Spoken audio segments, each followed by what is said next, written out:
Hello guys, welcome back to my channel. ഇന്നൊരു gym വ്ലോഗാണ്. എല്ലാവരും ഫുള്ള് കാണുക, എന്നിട്ട് ലൈക്ക് ചെയ്യുക, ഷെയർ ചെയ്യുക, സബ്സ്ക്രൈബ് ചെയ്യുക. ഈ മുഖം ഇപ്പം എല്ലാവർക്കും പരിചിതമായി കാണുമല്ലേ? അപ്പോൾ ഇതാണ് മിസ്റ്റർ മനീഷ്. ഞാൻ എൻ്റെ കഴിഞ്ഞ വീഡിയോ പറഞ്ഞ പോലെ എൻ്റെ പ്രസൻറ്റ്, എൻ്റെ ഫ്യൂച്ചർ, പിന്നെ എൻ്റെ ബിസിനസ് ഉപദേഷ്ടാവ്.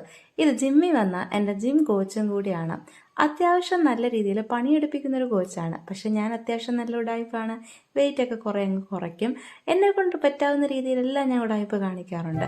സാധാരണ ഉണ്ടല്ലോ, ഞാൻ യൂട്യൂബ് ചാനൽ തുടങ്ങിയ സമയത്ത് എൻ്റെ വീഡിയോസിലൊക്കെ വരാൻ ഭയങ്കര മടിയായിരുന്നു. ഞാനില്ല എന്ന് പറഞ്ഞുകൊണ്ടിരുന്ന ആൾ ഇപ്പം എന്താ ഞാൻ ആറ്റിറ്റ്യൂഡ് ഇടുന്ന വീഡിയോ ഇടാത്തത്, അതെന്താ കട്ട് ചെയ്യുന്നത്, അങ്ങനെയുള്ള ചോദ്യങ്ങളൊക്കെ ചോദിക്കാൻ തുടങ്ങി. നല്ല മാറ്റമുണ്ടല്ലേ? അപ്പോൾ ഇന്നത്തെ എൻ്റെ വീഡിയോ എല്ലാവർക്കും ഇഷ്ടപ്പെട്ടെങ്കിൽ ലൈക്ക് ചെയ്യാനും ഷെയർ ചെയ്യാനും സബ്സ്ക്രൈബ് ചെയ്യാനും മറക്കണ്ട. പിന്നെ ഈ ലാസ്റ്റ് എടുക്കുന്ന സംഭവം ഉണ്ടല്ലോ, എനിക്ക് ജിമ്മിൽ ഏറ്റവും ഇഷ്ടമുള്ള സാധനമാണ് ഈ ബോള്. പിന്നെ അപ്പുറത്ത് കിടക്കുന്ന കയറുണ്ടല്ലോ, എനിക്ക് ഒട്ടും ഇഷ്ടമല്ലാത്ത സാധനമാണ്. അപ്പോൾ എല്ലാവർക്കും ബൈ. അടുത്ത വീഡിയോ ആയിട്ട് പിന്നെ കാണാം.